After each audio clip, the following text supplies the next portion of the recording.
امام اہل سنت اعلیٰ عظیم البرکت کے آگے بہت سے محاذ تھے، بہت سے جہاد کرنے تھے آپ نے، کلمی جہاد، تقریری جہاد، تحریری جہاد، اتنے فتنوں نے سار اٹھایا ہوا تھا۔ تو اگر آپ کے پیش نظر، اعلیٰ کے پیش نظر وہ فتنے نہ ہوتے اور فتنوں کا جواب دینا آپ کے لیے ضروری نہ ہوتا، تو احمد رضا کے اندر ایک بہت بڑا صوفی چھپا ہوا تھا۔ مزاجن آپ بہت بڑے صوفی تھے۔ یہ جو کہا جاتا ہے کہ آپ کی طبیعت میں سختی تھی، یہ سختی نہیں تھی۔ سختی کیوں تھی؟ کبھی آپ اپنی ذات کے لیے کوئی ایک فتویٰ یا ایک شعر یا ایک آپ کی کتاب سے کوئی جملہ دکھا دیں کہ جس میں یہ نظر آتا ہو کہ احمد رضا اپنی ذات کی بات محسوس کر کے کسی پر برہم ہوئے۔ جب بھی آپ کی طبیعت میں جلال نظر آتا ہے تو دین کے لیے نظر آتا ہے، اور حق کے لیے نظر آتا ہے، اور باطل کی سرکوبی اور فتنے کو کچلنے کے لیے نظر آتا ہے۔ الحمدللہ اپنا تو یہ کیفیت کہ کسی خیر خواہ نے ایک خط لکھا اور اس خط میں یہ لکھا کہ آپ ہمارے مرشد ہیں، آپ ہمارے بزرگ ہیں، آپ ہمارے بڑے ہیں، تو آپ کی بعض باتیں سختی پر مبنی ہوتی ہیں۔ سختی کن کے خلاف ہوتی تھی؟ جو ناموس رسالت پر بات کرتے تھے، ختم نبوت کے خلاف بات کرتے تھے، جو دین کے مسلمہ اصولوں سے ہٹتے تھے، جو دین کو نقصان پہنچاتے تھے مسلک کو، ان کے خلاف آپ کی طبع میں سختی کے جملے بھی نظر آئیں گے، شعر بھی نظر آئیں گے، اور آپ کے فتوے بھی نظر آئیں گے۔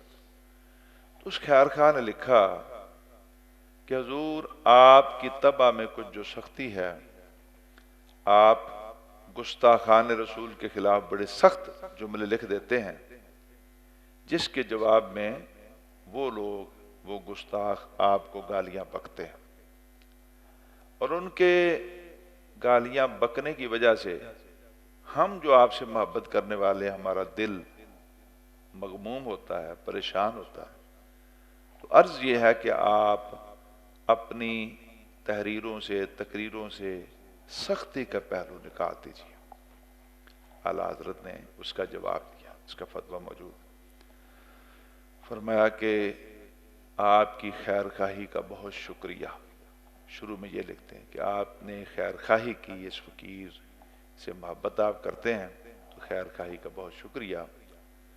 لیکن فرمایا کہ میں جو سختی کا لفظ بولتا ہوں وہ تو ان کے خلاف بولتا ہوں جو نبی پاک صلی اللہ علیہ وسلم کی شانوں کے خلاف بکواس کرتے ہیں، اور میں حضور کی ناموس کا ایک چھوٹا سا چوکیدار ہوں۔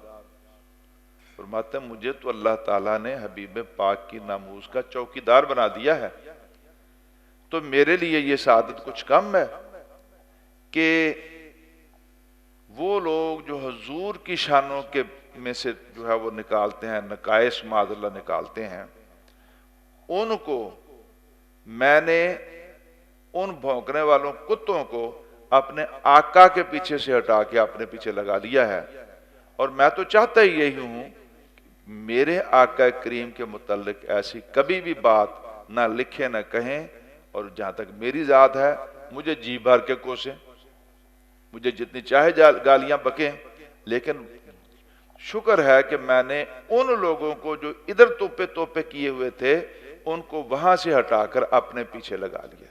طائف کے طرفداروں کو میں نے حضور کے پیچھے کہ سرکار کو وٹے نہ مارو، حضور پر کنکر نہ پھینکنا، اور ان کو وہاں سے ہٹا کے ان کی توجہ کو اپنی طرف کر لیا۔ یعنی اس سے کیا پتا چلا کہ ذات کی پرواہ نہیں، کہ میری ذات کو کوئی برا کہتا ہے، کوئی کوستا ہے، کوئی گالی دیتا ہے، صرف ایک ہی مشن سامنے تھا کہ نبی پاک کی محبت عام کرنی ہے، اور سرکار کی ناموس میں کبھی بھی کسی نے کوئی بھی رخنہ اندازی کی کہیں بھی کوشش کی تو امام اہل سنت کا قلم تلوار بن کے چمکا اور بجلی بن کے برسا اور الحمدللہ ان کو سبق سکھا دیا۔ تو میں عرض کر رہا تھا، ہمارے نعت خان آج کے تشریف لا رہے ہیں، کچھ لیٹ ہو گئے، کہ امام اہل سنت کی ذات میں ایک اندر بہت بڑا صوفی چھپا ہوا ہے۔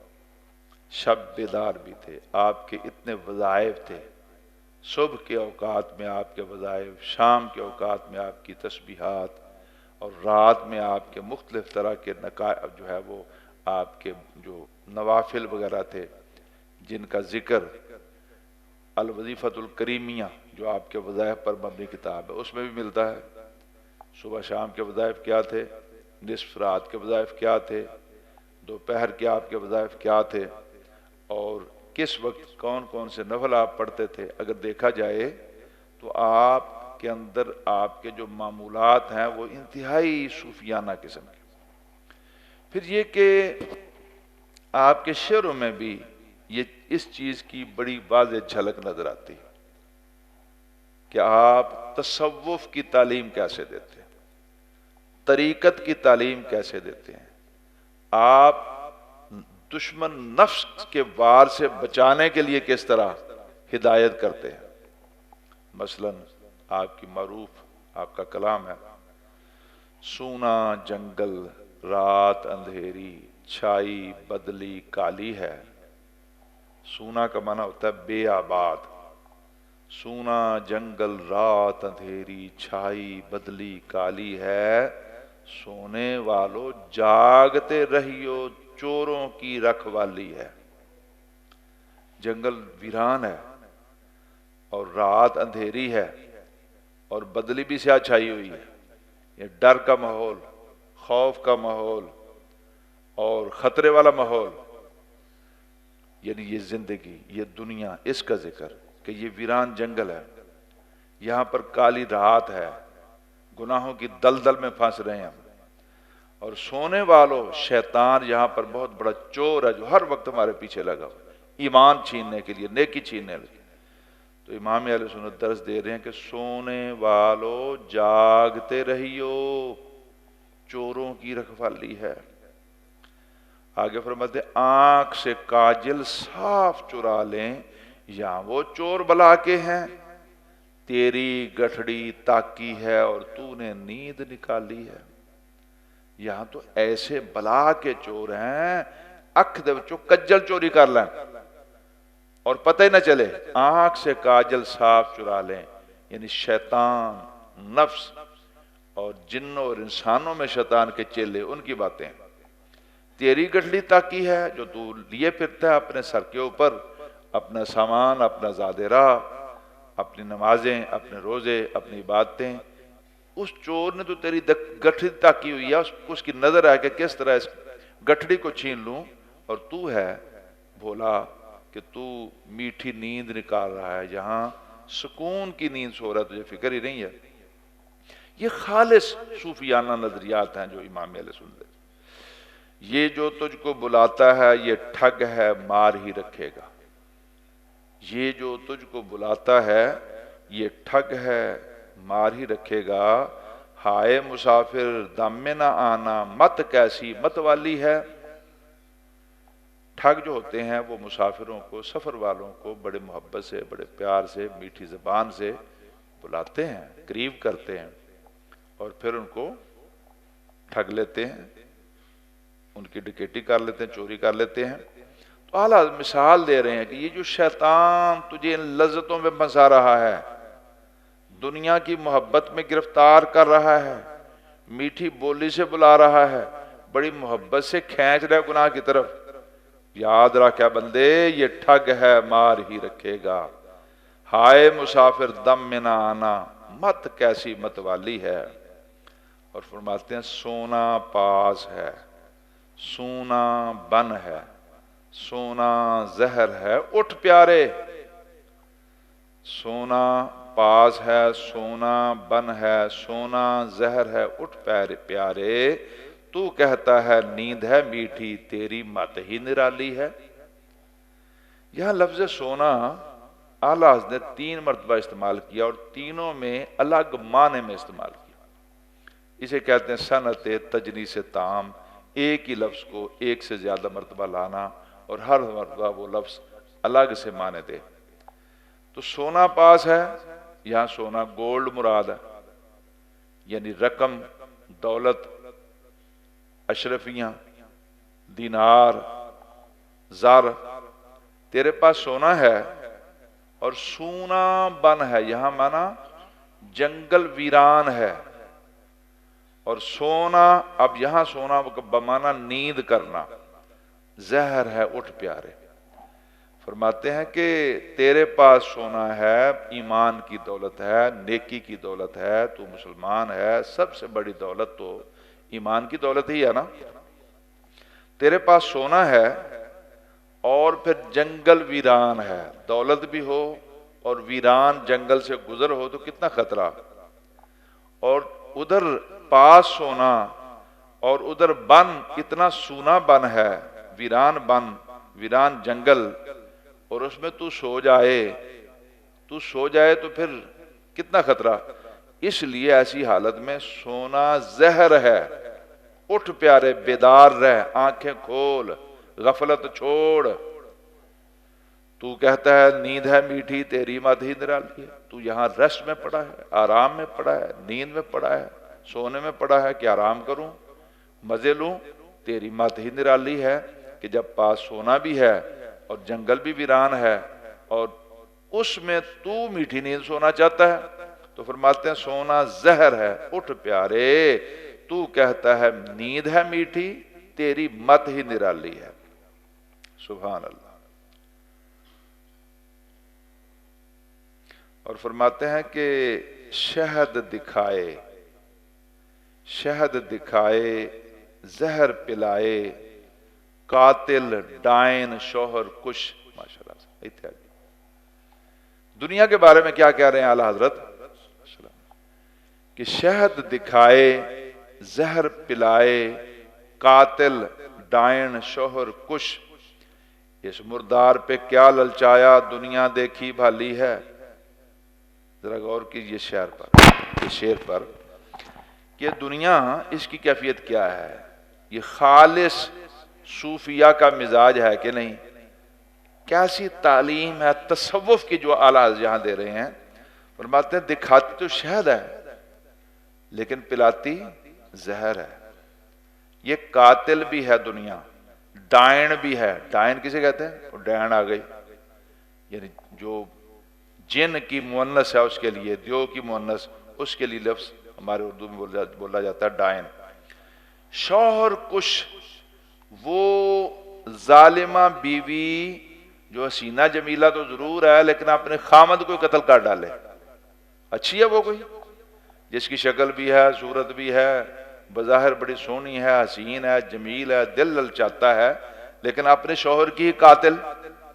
اس دنیا کی مثال دے رہے ہیں، شہد دکھائے، زہر پلائے، قاتل ڈائن شوہر کش، اس مردار پہ کیا للچایا، دنیا دیکھی بھالی ہے۔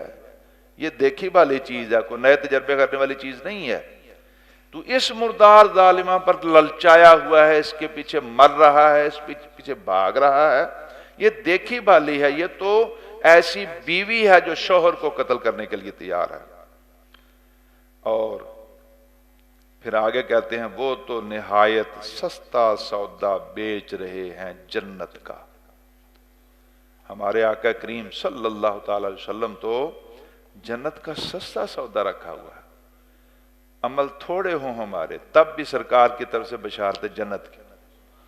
وہ تو نہایت سستا سودا بیچ رہے ہیں جنت کا، ہم مفلس کیا مول چکائیں، اپنا ہاتھ ہی خالی ہے۔ نہیں ہے تو وہ سستا بھی مل رہا ہے تو ہم کیا مول چکائیں گے۔ تو آخر میں کہتے ہیں مولا تیرے عفو و کرم ہوں میرے گواہ صفائی کے، ورنہ رضا سے چور پہ تیری ڈگری تو اقبالی ہے۔ مولا میرے پاس تو صفائی کے گواہ بھی کوئی نہیں، جس پر الزام ہوتا ہے نا وہ صفائی کے گواہ لاتا ہے، اس کے دو گواہ ہوتے ہیں کہ جی یہ پاک ہے، اس نے جرم نہیں کیا، ان گواہوں کو کہتے ہیں صفائی کے گواہ۔ امام اہل سنت فرماتے ہیں مولا کاش ایک تیرا عفو ایک تیرا کرم یہ دونوں میرے لیے قیامت کے روز میرے صفائی کے گواہ بن جائے، اور اگر تیرے عفو اور کرم نے میری صفائی کی گواہی نہ دی تو پھر ورنہ رضا سے چور پہ تیری ڈگری تو اقبالی ہے، مجھ جیسے چور پر پھر مولا تیری ڈگری اقبالی۔ اقبالی کہتے ہیں مانی ہوئی، تسلیم شدہ، جب کوئی ملزم کہہ دے ہاں میں نے کیا ہے اس کے بعد پھر مزید اس تحقیق کی ضرورت ہی نہیں رہتی۔ ورنہ یا اللہ اگر تیرے عفو اور تیرا کرم میرے صفائی کے گواہ نہ بن جائیں، مجھے اپنی جلوں میں نہ لے لیں، تو پھر رضا جیسے چور پر تو یا اللہ تیری ڈگری اقبالی ہے، پھر تو میں پھنسا ہی پھنسا۔ تو میں عرض کر رہا تھا امام اہل سنت کے اندر دیکھو رضا نفس دشمن ہے دم میں نہ آنا، کہاں تم نے دیکھے ہیں چندرانے والے۔ اور ایک جگہ فرماتے ہیں کہ مٹ جائے یہ خودی تو وہ جلوہ کہاں نہیں۔ یہ دیکھیں نا خود کو نکالنا، یہ خودی بمانا خود پسندی، اپنی ذات کا بڑا ہوا احساس، جس کا دوسرا معنی غرور بھی ہے تکبر بھی ہے کہ میں کچھ ہوں۔ ایک علامہ اقبال والی خودی ہے وہ اور ہے، خودی دو معنوں میں استعمال ہوتی ہے۔ تو مٹ جائے یہ خودی یہ خود پسندی کہ میں ہوں، اعلیٰ فرماتے ہیں مٹ جائے یہ خودی تو وہ جلوہ کہاں نہیں۔ پھر آقا کا جلوہ کہاں نہیں ہے؟ دردا کہ آپ اپنی نظر کا حجاب ہوں، ہائے درد کہ یہ میری ذات ہی میری نظر کا حجاب بنی ہوئی ہے۔ اور ایک جگہ فرماتے ہیں کہ رضا جو دل کو بنانا تھا جلوہ گاہ حبیب، رضا جو دل کو بنانا تھا تو یہ چاہتا تھا میرا دل میرے محبوب کا جلوہ بن جائے، جلوہ گاہ بن جائے، میرے حبیب کے جلوے دل کے اندر آ جائیں۔ رضا جو دل کو بنانا تھا جلوہ گاہ حبیب تو پیارے قید خودی سے رہیدہ ہونا تھا۔ خود پسندیدی قید تو باہر نکلنا سی، اس سے نکل جاتا، اپنے آپ کو ایک طرف کر دیتا تو پھر یقیناً یہ دل محبوب کا جلوہ ہی بنتا۔ ایسی یعنی آپ کی شخصیت ایک جامع الحیثیات ہے، پرت اٹھائیں تو بہت بڑا عالم بھی آپ کے اندر نظر آتا ہے، مجدد بھی نظر آتا ہے، ایک دلیر سپاہی بھی نظر آتا ہے، اور ایک عظیم الشان صوفی اور واعظ اور خیر خواہ اور ہمدرد اور اخلاقیات کا معلم بھی آپ کے اندر چھپا ہوا نظر آتا ہے۔